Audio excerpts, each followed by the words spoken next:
Joining us now is a senior priest of the Archdiocese of Boston, Father John Connelly. Thank you so much for being with us. Delighted to be with you. So we're talking about aging gracefully too, and I know you're still helping out at a parish as well in your retirement years too. Could you talk about your ministry, how it's changed? Is there things different now as a senior priest in helping out at a parish? I suppose it is. I never favor the idea of a priest retiring, certainly retiring from administration, but not from his active priestly work, because I thought residence for an elderly person in every parish would be a blessing. Yeah. Now we'll have all sorts of young priests in the parishes, and the old priests will be off somewhere on the pasture. But I've enjoyed it, and I help out as much as the pastor asks me to do, and I'll do Masses on Sunday and during the weekday, and I run my own blog. I have a little theological blog, which I keep going. I don't have any, my task is not to know anything about the technology.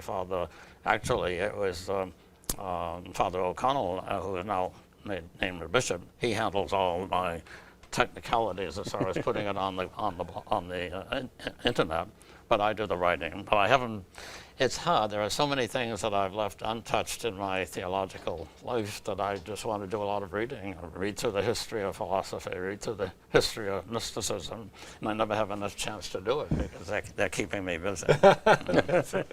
And is that one of the keys too, to stay busy, to stay active as you get on in years too, and to be able to do that and sort of engage not only the body, the mind, the soul as well.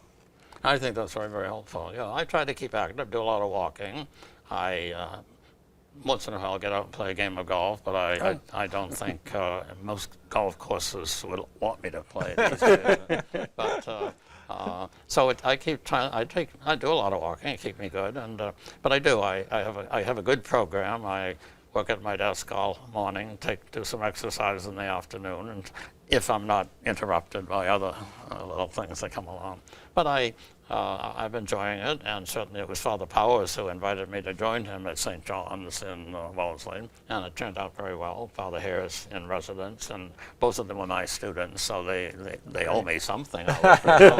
So they were very good to me. Very good to me. How about your spirituality too, Father? Does that change as you get older? Is there different approaches to spirituality or different ways of viewpoints of spirituality as you age? Well, when I was a young priest, or when I was a young seminarian, I found my master in Abbot Marmion way back in those days. My great love in theology is Aquinas, and I've had now an opportunity to see Thomas as a spiritual master as well as a theologian, and several of the French Dominicans have put out some wonderful studies on Thomas as a spiritual mentor, and I've been profiting from that too. You know, I was very interested when I was a seminarian and as a young priest in those efforts made just before the council about the spirituality of the diocesan priest, because we were borrowing from Jesuits, and good though they are, and I'm a product of most of the seminary retreats we had were always Ignatian and so forth. But I was very much into it. But the council seemed to put a stop, not a stop to it, but I mean, that interest was shifted. And whereas I like what the council did with regard to priests and bishops and so forth, but I think that much more work could be done on the spirituality of the diocesan priest, because it's a unique life.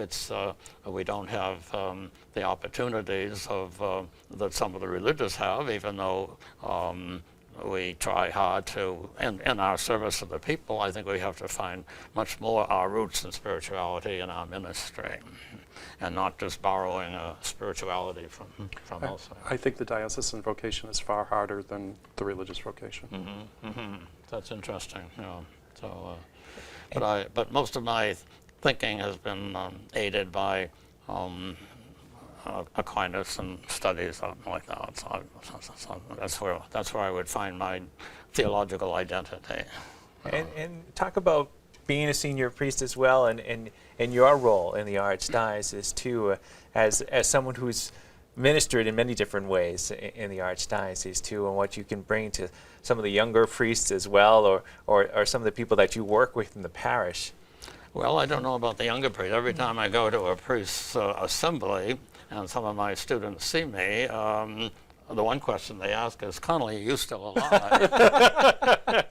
I assure them that I am, and that I'm planning to attend their funeral.